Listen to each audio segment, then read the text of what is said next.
Welcome to the Hunting Beast Podcast, your source for hunting tactics, news, and stories.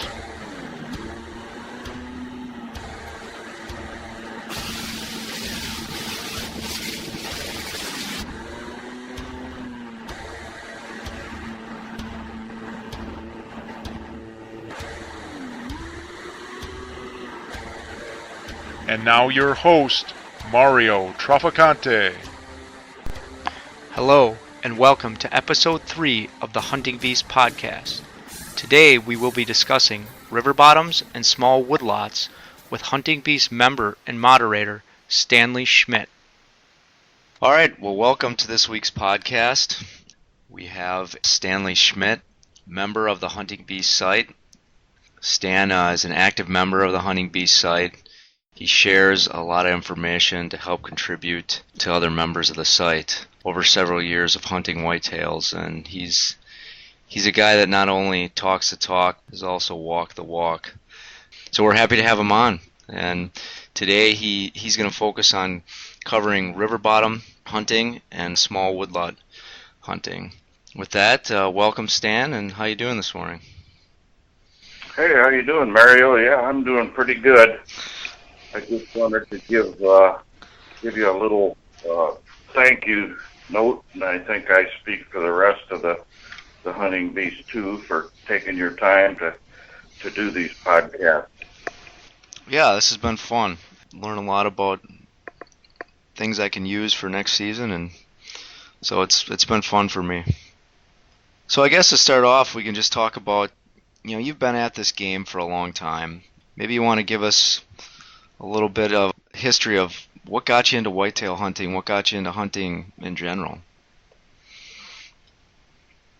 Well, when I was growing up as a kid, my father was not a hunter.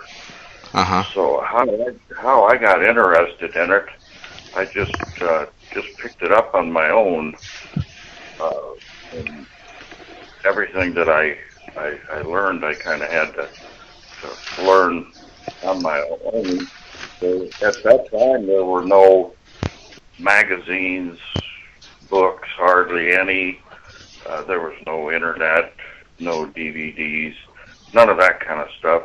And the fact that there were very few deer back then when I first started. So my learning cycle was very slow compared to the modern day hunters like right now.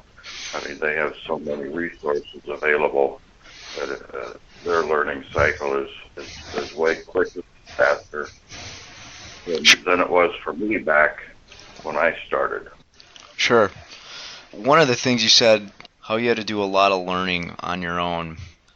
I'm assuming that a lot of the learning that you did was on foot in the field and spending time in the woods. Probably contrast to what a lot of guys do now is they're reading a lot of articles, they're watching a lot of videos. How do you think that helped you by spending that time just in the woods observing and doing those sort of things? Well, I honestly think that the lack of resources that I had was a big deterrent. Compared to like the modern day guys, they can get on the beast, for example, and they can learn things in a couple of days that took me years to put together. And I think that's one of the biggest differences.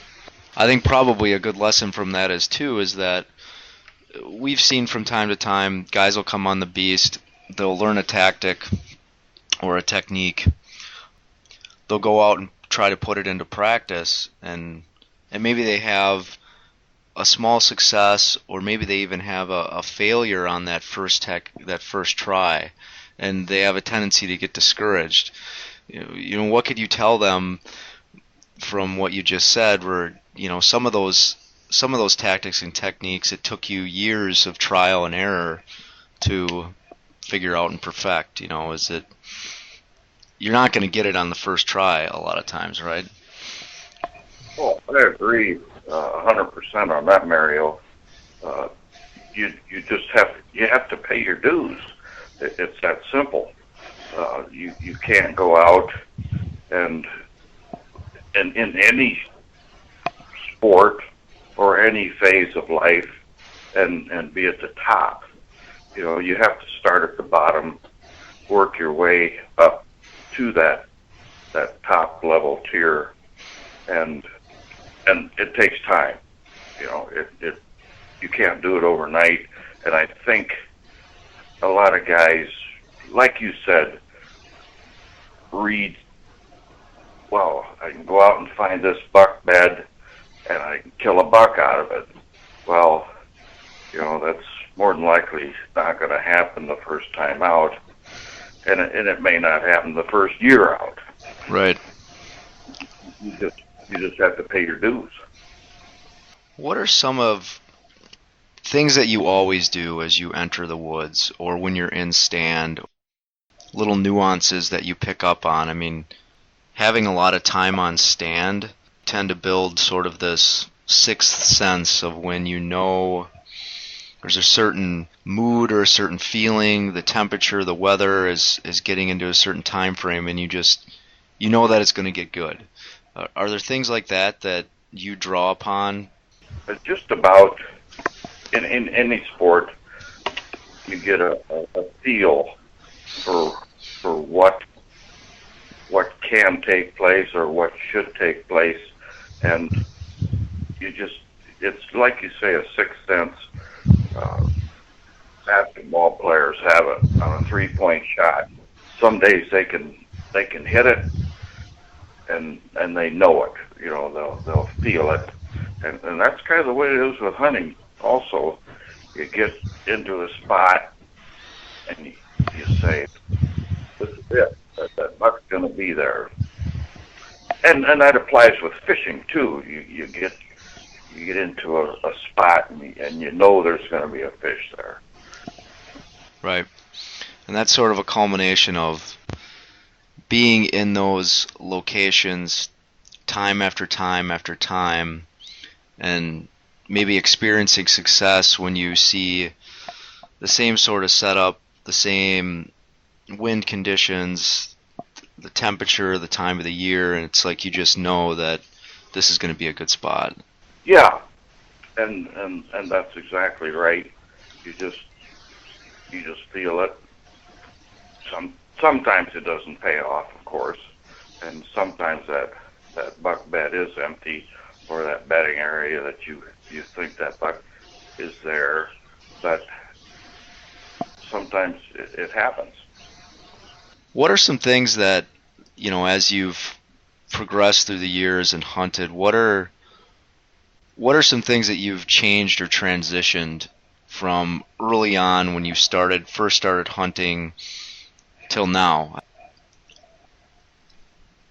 Well, I think just about like anyone, you learn, and then you apply what you learn, and that takes time also, and then you just gradually evolve into a hunter. You don't start the first day being a big buck killer. And I also one of the biggest things that I evolved through the years was hunting in the best spots at the best times. When I first started out, I wanted to hunt every day and every hour of the day, and so I would select spots that weren't as good as the other spots that I had that were better, and I would sit in those spots when in reality I was wasting time. I could have been sitting home watching football instead of sitting in those spots. Right. So that is one big thing that I picked up over the years, is to not sit in junky spots. So it's the concept of hunting smarter, not always hunting harder. And you're not the first person that I've heard say that's had a history of hunting and taking bigger bucks as kind of their life schedule changes. They say that, well, you know, if you would have asked me 20 years ago, I would have just told you that I hunted every day, all day, and if that buck had any chance of getting up out of its bed and walking by me, I was going to be in my stand, you know. But now I really pick and choose the times in the spots based on the weather, the time of the year, the specific location. And I'm just as successful, but I'm not spending a lot of that time, as much time on stand. Yeah, those are good points, Mario. And a lot of guys, when they first start out, they're like I was.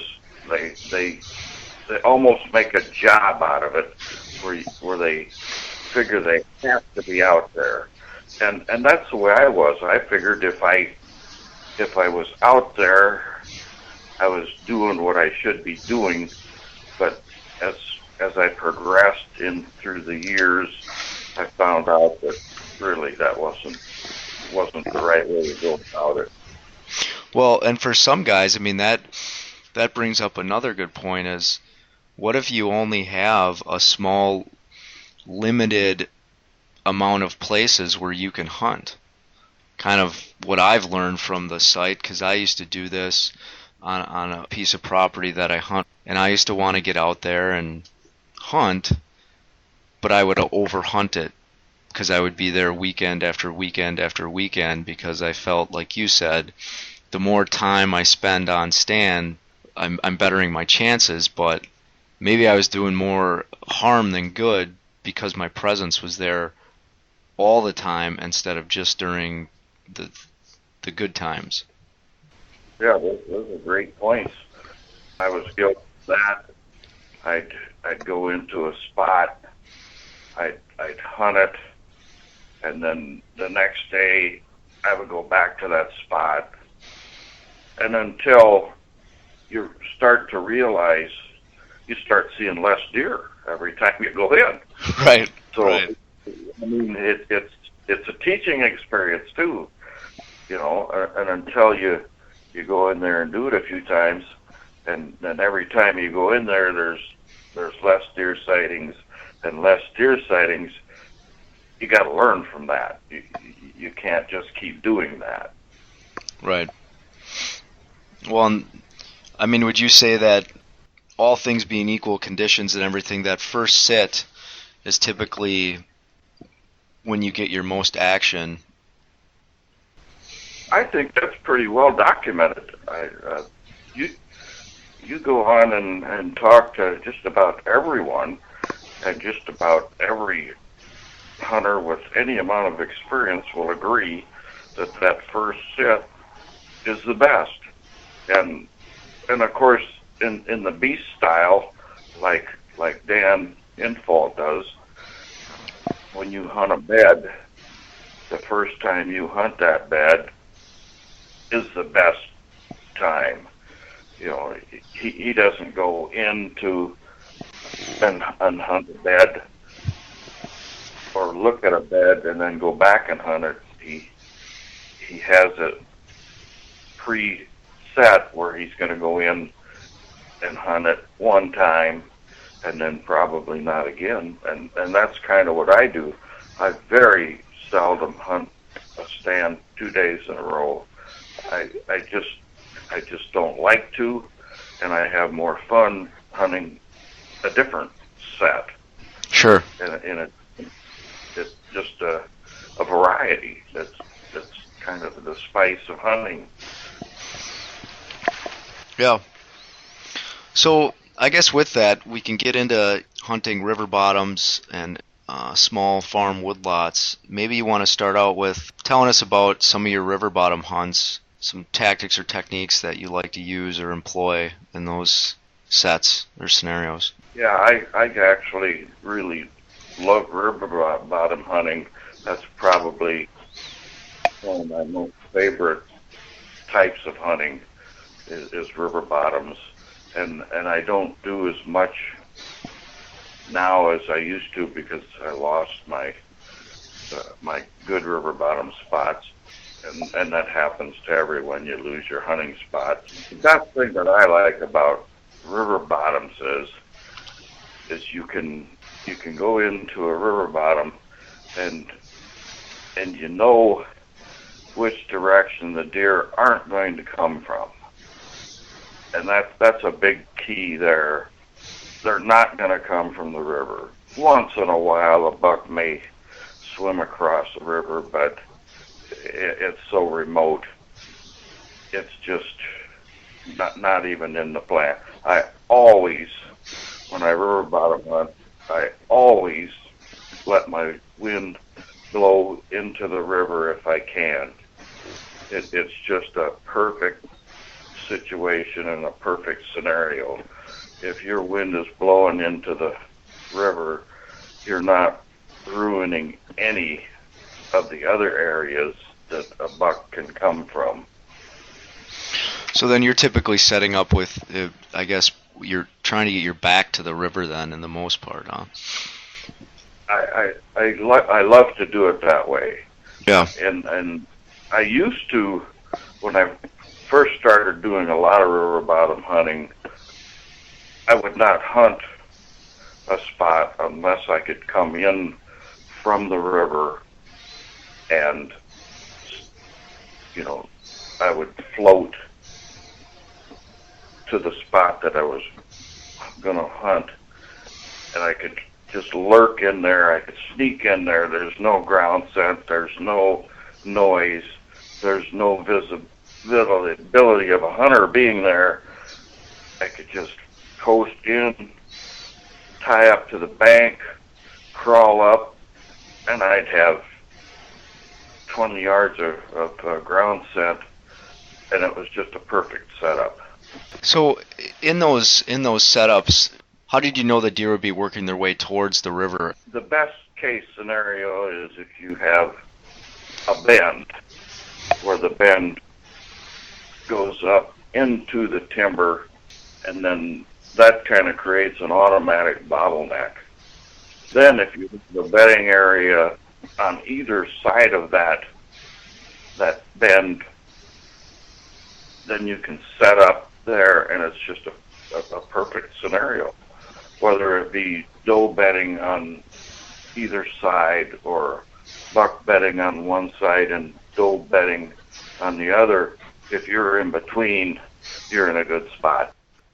The bend would be like you have peninsulas, and Dan hunts a lot of peninsulas, where he talks about peninsulas, where I actually hunt on the other side of the river from the peninsula, on that bend. I hunt more on the inside bends, and he hunts more on the outside bends. So when you're hunting that inside bend, when you come down the river, would you position yourself centered of the horseshoe? A lot of times the wind would dictate whether you would be on which side of the bend. Okay. So you would have the wind in your best favor. To blow into the river. Right. That's just, for me, it was always key to have my wind blowing into the river. So if the bend pushed up to the north and the wind was from the northeast, then I could hunt one side of the bend, or if it was northwest, could hunt the other side of the bend. You see what I'm saying? Yep. And so did you find that typically, because that bend jutted up into the timber, it was a good spot because the deer were forced to travel that transition? Like you said, it was sort of a bottleneck of them having to go around the river there? Well, there's a couple of things that come into play. That, what you just said, it's a terrific bottleneck there. Plus, if I'm hunting on a bend that pushes up into the timber or the river bottoms, and I'm hunting a north wind, then the north wind will push the deer or cause them to travel closer to the river, because danger, the deer doesn't come from the river. Predators don't attack a deer from the river. They just feel safe, walking the river edge. It's an automatic travel route for them. Right. And the more days in a row that I would have a north wind, the better the deer movement would be. They would hug the river because they had one safe edge. There was no danger going to come from that way. So on these, you said you'd usually go in. I'm assuming you took a canoe in on most cases, or a small boat. I used actually 3 different boats when I was doing a lot of river hunting. I had a little boat that I would paddle, and I used it more for creeks. Yeah. If I had a creek that I was gonna go across, and then I could really sneak in with that. That was really a stealth way to get in. And then I had a couple other bigger motor boats, and I would shut the gas motor off a couple of miles from where I was wanting to hunt, and then I would float down and use a trolling motor to get to the spot that I wanted to hunt. Like if there was a known bedding area, then I could just lurk down in there, quiet, no noise, no visibility. Like I say, just a perfect setup. How did you do most of your setups? Were you hunting out of a stand, or were you hunting from the ground? Both. I would take a portable stand, or I would just hunt on the ground. Would you and this is probably an obvious answer, I guess, but did you sort of predetermine whether or not you were going to go in stand or from the ground, or did you a lot of times just do that based on what you found as you got in there on foot? Well, as I would learn an area, I could do more tree stands. But if I was in a fairly newer area, then a ground blind worked better, because I could go in, and I always had a little camp stool. Sure. And I carried that, and I would just set up and watch. Is there a particular, I guess, hunt or story related to a river bottom hunt that you did that kind of sticks out in your mind as one that's maybe more memorable, or where things kind of came together? Actually, I have a lot of stories, but the one that sticks in my mind, I think it was 1990, which is going back a few years. So, but I had hunted long, I had hunted hard, I had hunted all season, and I just wasn't clicking. And it was either the second to the last day or the last day of the season, and I'd seen a really good buck in this area. So the wind was right, the weather was right, so I floated down in there, and I set up on this buck, and I used my camp stool. I just crawled in, I set up, and the buck came through perfect, and he was a really nice. I think he was an 11-pointer, just wide and tall tined, and I muffed the shot. Yeah. We're talking the last half hour of the season. Sure. And to me, I didn't kill the buck, but that's one of my most memorable that I can remember. He was just a good buck, and I muffed him. I missed him. Now, that particular setup where you said, the wind was right, the weather was right, how long had you been hunting that particular area? Like, how did you know those are the perfect conditions to go in there and potentially get a shot at a nice buck? Yeah, that was a spot that I had hunted for a few years, and like I say, I lost that spot too. But yeah, I had a lot of experience in that spot, and I knew the where the bucks traveled. I didn't necessarily know where he was bedding because I didn't have permission to hunt where the buck was bedding, but I knew the direction he was coming from, and I knew the direction he was going to, and I set up on it. I did everything right except I didn't execute the shot. But that had to give you confidence, and nonetheless, because you knew all your pre-planning on the setup of where he was coming and going from, as well as how you access the area, was all spot on. The shot part you can work on and fix, right? Well, yeah, and I did, and the next year, I think if I remember right, I think I killed a buck, a really good buck, out of that same spot. Late in the season too. It was like maybe Thanksgiving or a little after. So yeah, I mean, I learned from it, but it was a tough lesson. So with some of these spots especially at the river bottom, you said that you had a spot and you lost that spot. Have you experienced any situations where, as you've been successful and taken some bigger bucks out of areas that's kind of been to your detriment, because then the property that you're hunting on, they get excited and then they want to hunt there themselves? Or have you ran into that at all?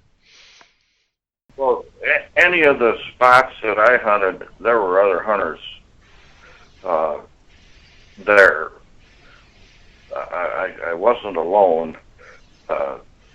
There were the spots that I hunt were guys just knock on doors and they'd let you hunt. Right. But not me, but just about anybody. And I had to deal with other hunters and coon hunters, and So that's kind of another good point. How big are these areas that you're talking about with the river bottoms for the most part? Are we talking several hundred acres, or under 50 acres? And how did you work around having other people in those areas that you were hunting? well, I'll tell you what, you can use other hunters to your advantage, and I used to do this a lot. One of the places that I hunted, and it was in the river bottoms, and I had 150 acres that the guy let me hunt, and there were hunters on both sides of that 150 acres, and quite a few. But the one area had a hunter that he would walk every day. He'd get done hunting and he would walk the timber. I don't know what he was doing, and I have no clue, but he just liked to walk. So he'd get down early and just walk in the woods?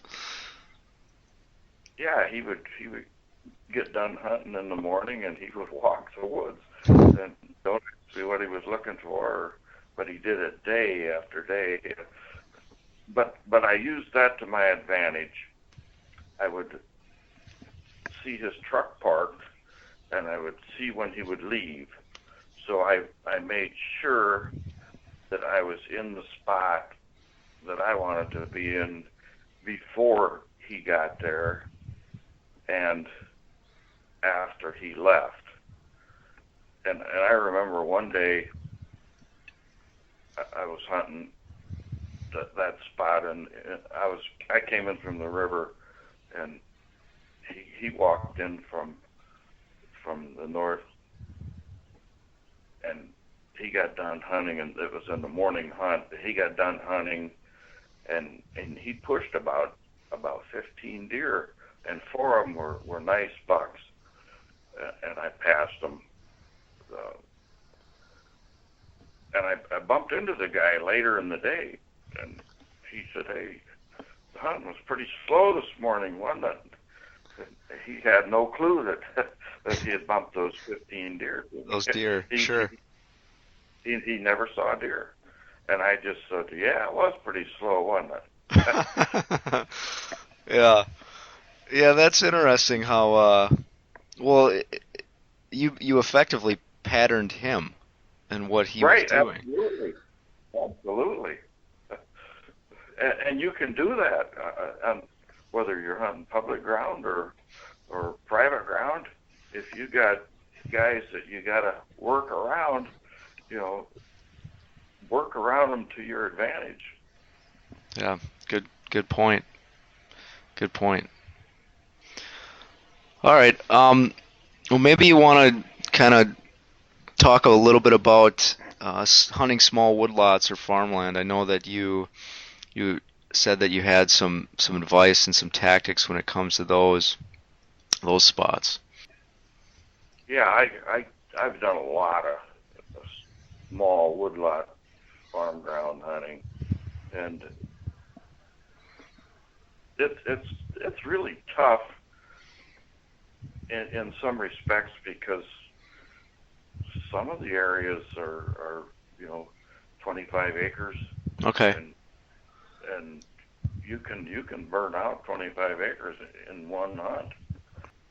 And of course, when you're hunting those smaller woodlots, the deer aren't gonna, or the bucks aren't gonna be living in those small lots for the most part.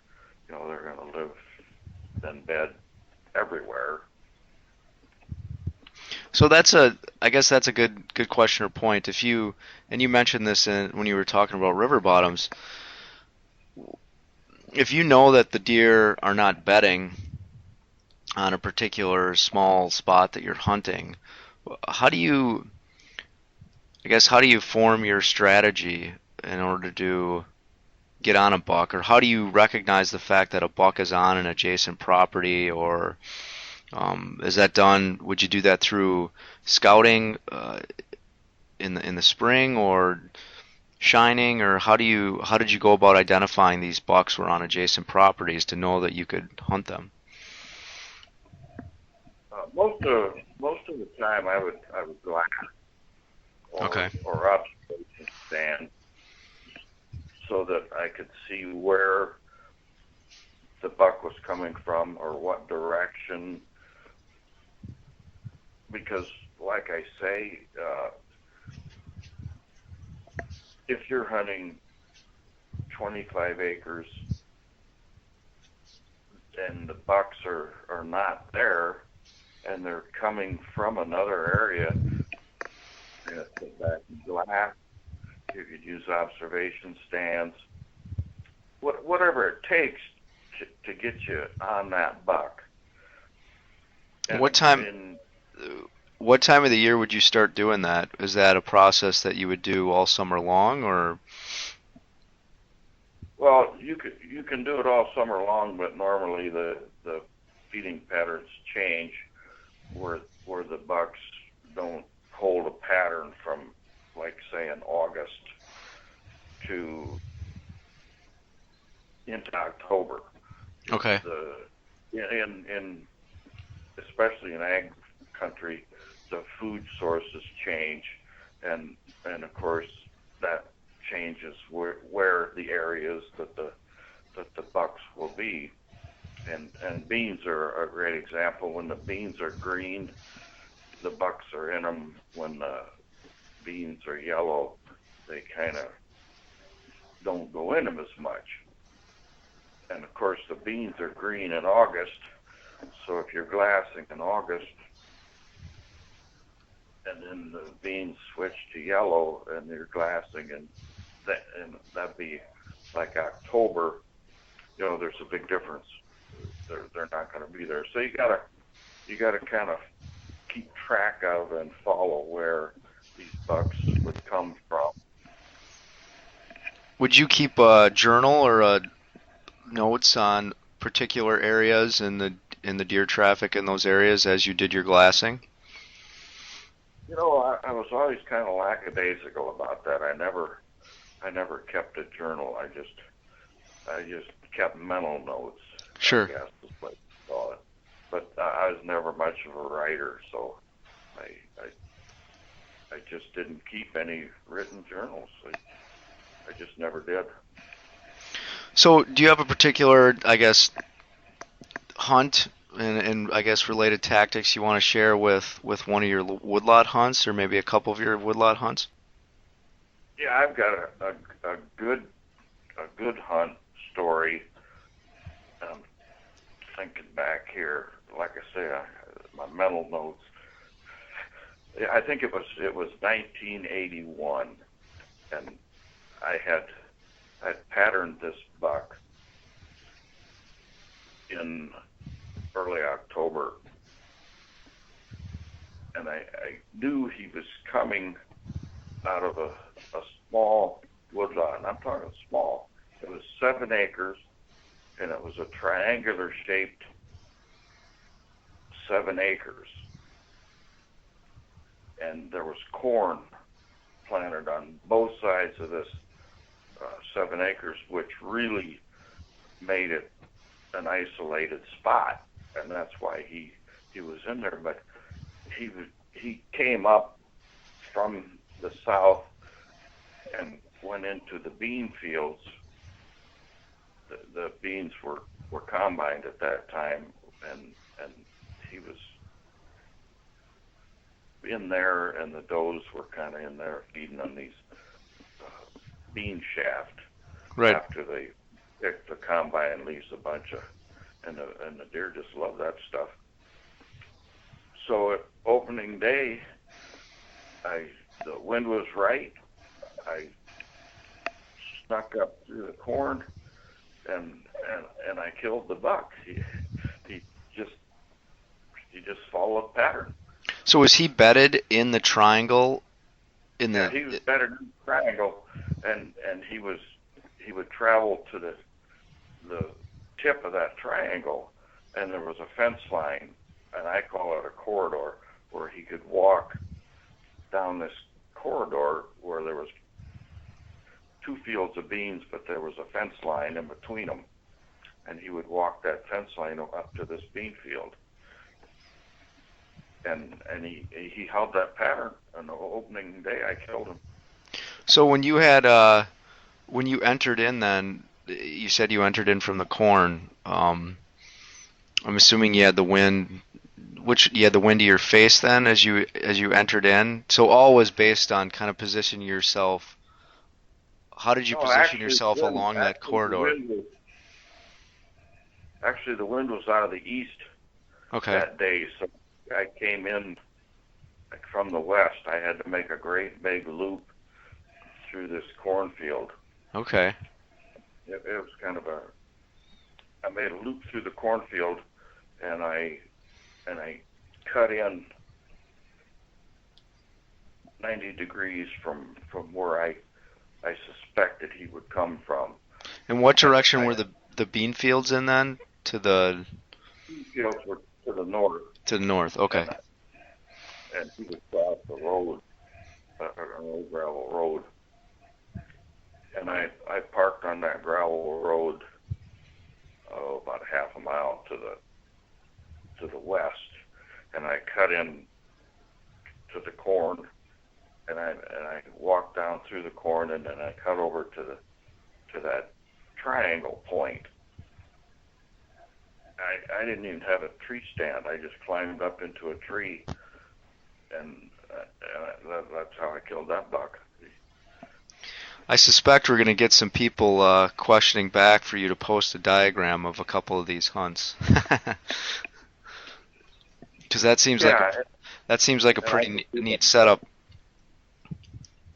Yeah, that was a pretty good setup, and like I say, that was one of those times where it just worked perfect. And I did not know his exact spot that he bedded in, but I knew he was in that 7 acres, so I didn't really need to know his exact bed. I needed to know his travel route, and it was just, that tip of that triangle was a perfect funnel, and he followed it down into that fence row and just walked in between. He could walk into in that corridor in between those 2 cornfields real safe, and he could duck into either side if there was any danger. It was a perfect setup for him, and it was better for me. Right. So how did you, in that particular scenario, how did you first, I guess, come upon that buck, or how did you realize that he was in there? Did you say the gravel road was adjacent to the bean field? I saw that buck by accident. I was coming back from fishing, and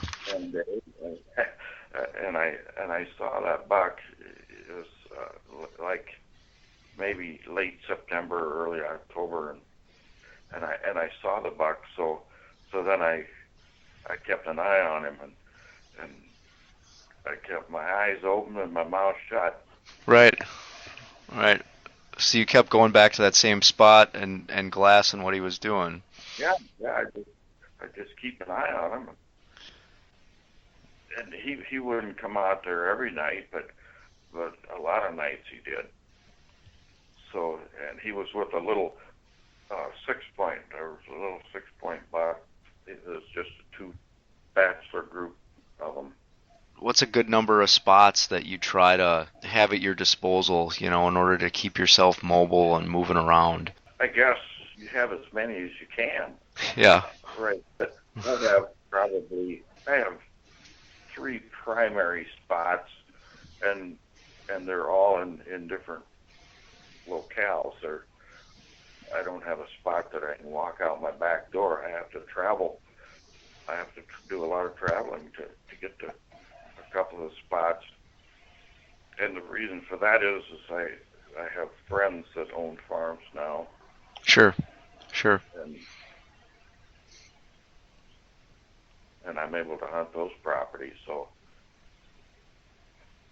is there a particular, I guess, setup or pattern that you've seen on these woodlot farms, maybe due to what you mentioned earlier, the agriculture that's growing on there, or how the woodlots are broken up between the timber and the agriculture, that's sort of a pattern that you've seen play out over and over again?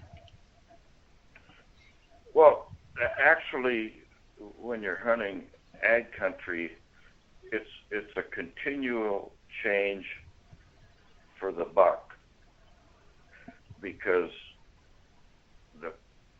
he has a tremendous amount of cover in August, September, October, and then all of a sudden they start picking the corn, and then his cover is cut down, and then the next guy picks the field and his cover is cut down even more. So as the season progresses, for instance, that 7-acre that I hunted, more than likely he wouldn't have stayed in there when when the fields were picked on either side of that 7 acre. Right. Probably wouldn't have moved out, went down into the bigger timbers. So it's always changing, and it's not always changing for the better for the buck, but actually for the hunter, there's less cover, so the hunter has less cover to look at, and the buck has less places to hide. Yeah, I mean that makes sense. It's almost I guess when guys are out looking for these smaller overlooked spots in agriculture lots. I mean, the example you brought up where there's a small 7-acre triangle in the middle of 2 cornfields and a bean field, it is almost really like the perfect scenario because it's a little safe zone for the time being that buck can hang out in, where he's got a heavy cover escape routes to both sides. And like you said, that would probably be a temporary home for him during certain times of the year, because once that corn's down, then obviously any hunter, as it gets into gun season, is going to have more viewability and more access to that 7 acres. And that buck will probably vacate that spot. Yeah, and that's been my experience when those agricultural fields are picked. The buck does change, and he usually goes into a bigger timber parcel, or he'll change into a CRP or someplace where he has a bigger area to hide in. Have you ever seen with the agricultural lots and connection to good food sources, bucks competing for maybe the primary bedding areas that are adjacent to those lots, those farms? I can't really say that I've ever seen the bucks competing for a spot. There's probably unlimited amount of spots when the crops are in, so they don't have to compete then. So maybe they would later on, but I really haven't noticed anything like that. If there is a competition for a better bedding area or a better spot. So, I mean, you've been at this for a while, and I've seen from your posts on some of the more recent bucks that you've taken, you're still out there mobile hunting. I mean, you have your mobile stand and you're getting into these different areas. I guess, how have you been able to keep that up, over the years, and with picking and choosing your spots? Has it, affecting your stand height or how you get into cover? What are some different tricks that you do or you use in order to stay mobile? You're right. It's a challenge the older you get. I mean, I can't put a stand on my back anymore and walk 5 miles into a swamp. I can't do it anymore. I'm not physically capable. Right. So I have to pick and choose the spots that I hunt. And, a young guy that's 22, 25 years old, shoot, they can walk all day. I just can't do that. So I have to pick and choose. But that's part of the aging process.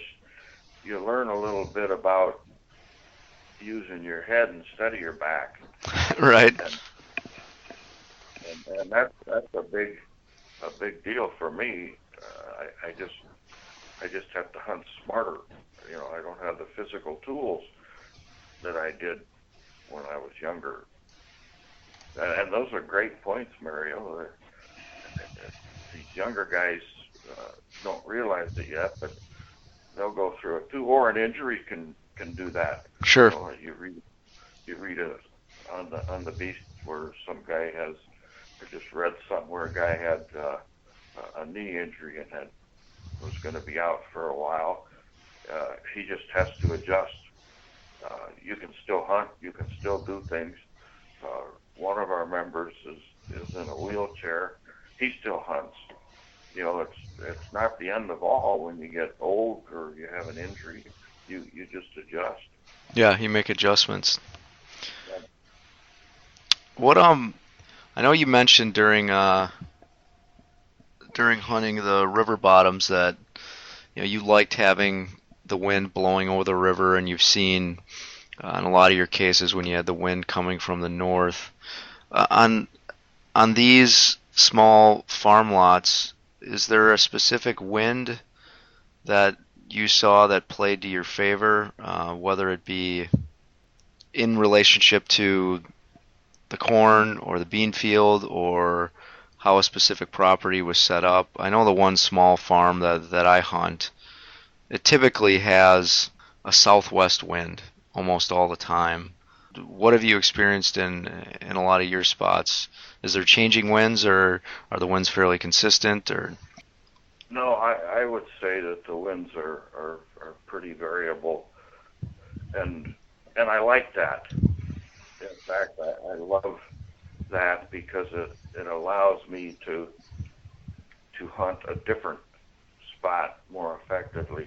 I have spots that I have mental notes. Well, this is a north wind spot, or this is a south wind spot, or this is an east wind, or this is a west wind.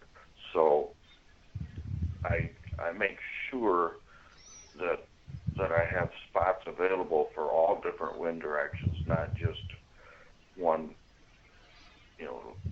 like a southwest wind. Sure. Or something like that. I keep myself, I don't know the word I'm looking for, but I keep just. Yeah, you keep your options open, I would say, right? Yeah, and that allows me to hunt a different stand every time out. If the wind is blowing from the north for days on end, well then, man, you can run out of spots in a hurry if you hunt small farm lots. That's for sure. Now, with these small farm lots, are there some spots that, your access point probably, that has to play a lot into your strategy, right?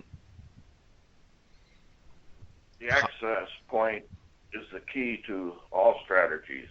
Okay. In my opinion, you can't hunt a small woodlot with an east wind and come in from the wrong direction. You Right. gotta come in to that small woodlot with the wind in your face. It just does not work if you're going into a small woodlot with the wind at your back. It just does not work. I absolutely will not hunt a spot if the conditions aren't right to kill the buck. Okay. It's just that simple. I've learned years ago that you cannot waste your time hunting a spot that you can't kill the buck. You're just wasting your time. You're spinning your wheels. So if I can't get the access that I want, yeah, I probably would just abandon the spot. Sure. And that has happened. Well, do you have any other, any other hunts to share that you think are memorable ones, or ones that bring out a particular tactic that you like to use? I killed a buck a couple of years ago on Halloween, and it was kind of a random hunt. And I had I think it was 2012, and I was hunting quite a ways from home,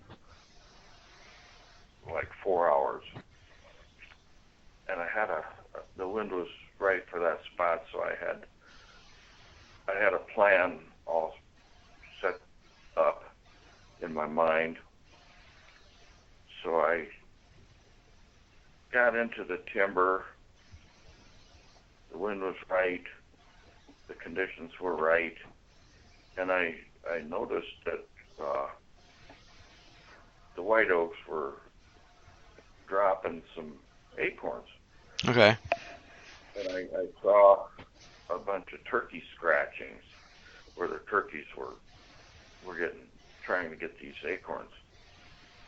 So I thought, man, this could be a good setup. So I set up on that spot. I had a mobile stand, and I set up on that spot, and I saw, I think it was a 9-point, and I passed him up. He come through about an hour later. He was nibbling on. Was this a spot that you had identified on a map previously, or did you know the spot from before? How did you go about? I knew the spot from before, and it was a friend of mine's farm, and I had hunted it before, and that was one of the rare occasions. The next day, the conditions were the same, so I went back to that exact same spot, and I killed the buck as he come through feeding on those acorns. So that was one of the times where I did hunt 2 days in a row, the exact same spot, but the conditions were just so right, and the buck that I didn't shoot never got me, and I was able to sneak in and sneak out without any bucks or deer seeing me. So I figured my chances were pretty good, and they were. And like I say, I killed a buck the next day, which was Halloween Day. I mean, did you expect that many acorns dropping when you got into that spot? It was one of those things where once you saw that, you knew that this was sort of the perfect combination of a setup and conditions to hunt it multiple times. No, I had no idea that acorns were dropping because I hadn't been on that place yet. Like I say, it's 4 hours from home. I just capitalized on the situation that was available, and I knew it was a good area, and I knew where the buck bedding was at, and that's where I was headed, towards the buck bedding, when I saw these turkey scratchings. That's what brought attention to the acorns. So there you raise a very good point, and it kind of touches on what Dan talked about in a previous podcast about deer sign. So, you entered this woodlot not knowing that there'd be acorns dropping. You had a plan in your mind to make it to a bedding area to hunt. You came across the acorns dropping and the turkey scratchings, and you put up your mobile stand and hunted there. You end up seeing a buck on the first day, end up shooting a buck on the second day. Yeah, I mean, I just adapted to what I thought was a good situation, which was a good scenario, and my plan was that the bucks would be coming from this bedding area and going towards, I think it was a cornfield at the time. It was either a corn or a bean field, I can't remember. But I knew they would be feeding, and this is a good point. The bucks will be on their feet in secluded areas during daylight hours, but they're not going to be out in an open field. But in a area with a lot of cover, they will show themselves and that buck did, and it cost him his life. Right. And he might have been using that area with the acorns to sort of stage out of the bedding. I think so, yeah.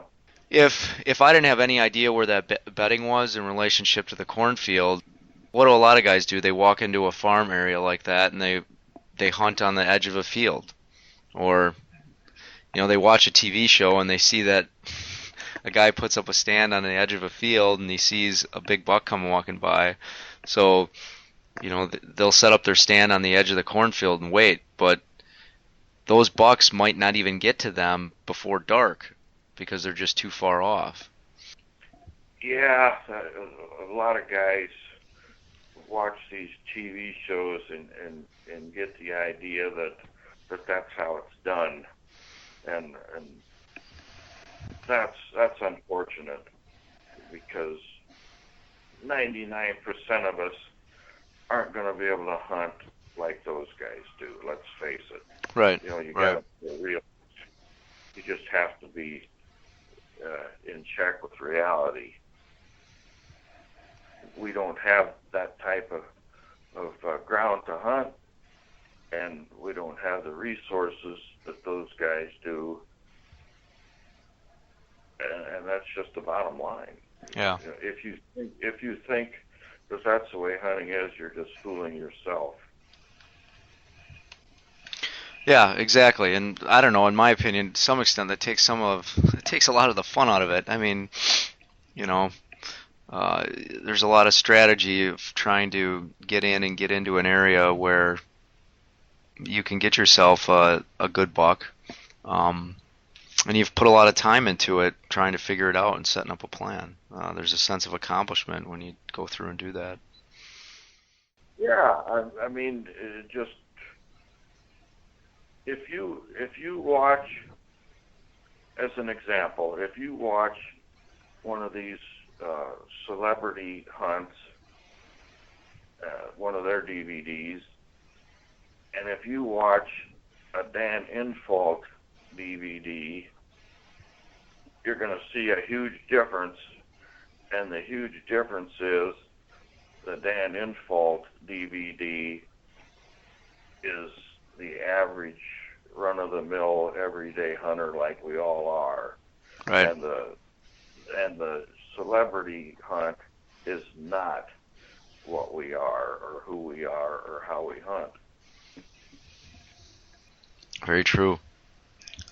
So with that, I guess, before we wrap it up, is there anything, in general that you can give as advice to younger hunters wanting to get into this sport? And, since you've been doing it for so long, what are some, I guess, words of encouragement you can give guys that are maybe starting out and they're not having the success that they want, or they're, what are some things you can tell them? I think one of the biggest things that I see the modern day or the newer younger hunters, they kind of are brainwashed from the get-go into thinking that they can do anything they put their mind to it. Well, the advice that I have is you can't. Yeah. Yeah. We will have limitations. Right. The guy might be 5'5" and 100 pounds, 125 pounds. He's not going to be able to carry a stand 5 miles in, but people say, yeah, you can do it. You just got to do it. Well, you don't have to be the best. You just have to do your best, and that's the advice that I would give. Don't try and be like the best out there. Just do what you're capable of, and don't extend yourself beyond that, because you're in for some failure if you do. for the average guy just thinking that he can be a chess player and beat a grandmaster, that's not going to happen. Right. You don't have the brain power that a grandmaster chess player does. So you have to play chess on your own level. You can't beat Bobby Fischer at playing chess. It's not going to happen. Well, I suspect we're going to get some comments back on some diagrams, possibly of the river bottom horseshoe that you preferred to hunt, as well as that woodlot scenario that had the triangle in between the two cornfields. I think you might have to break out your artistic skills to draw a couple of diagrams for some guys. But I just want to thank you, Stan, for taking the time and talking to us. I know a lot of guys on the site were excited to hear you talk. And well, I also want to thank you too for doing this, because the Beast members really enjoy these podcasts, and without your help in putting them together, it wouldn't happen. Yeah, no problem. Like I said, it's been fun doing. And as always, if you guys out there have questions or comments on anything, post back on the forum and we can keep the talks going. Thank you again, Stan, and enjoy the rest of your weekend. Okay, you too, Mario. It was good chatting with you. Talk to you later. See you later.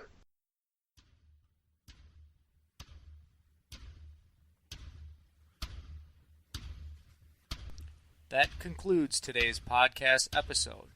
Please go to thehuntingbeast.com to post any discussions, questions, or comments regarding today's podcast episode.